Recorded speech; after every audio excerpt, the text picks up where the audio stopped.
At dahil sa ikinisang intelligence-driven operations ng mga operatiba ng Cavite PNP, himas rehas ngayon ang tinaguriang regional most wanted person dahil sa kaso nitong murder sa Magallanes, Cavite.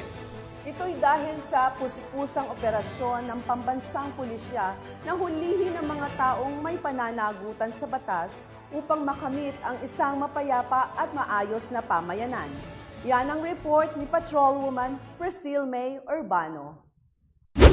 Arestado ang regional most wanted person sa pamamagitan ng intelligence-driven operation ng mga tauhan ng Magallanes Municipal Police Station sa Barangay Bendita 1, Magallanes, Cavite. Nito lamang ika-16 ng Marso taong kasalukuyan.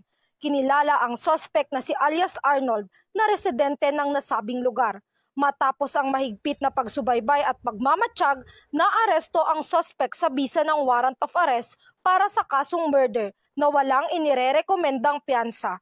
Nasa kustodiya na ngayon ng Magallanes Municipal Police Station ang suspect para sa dokumentasyon at kaukulang disposisyon.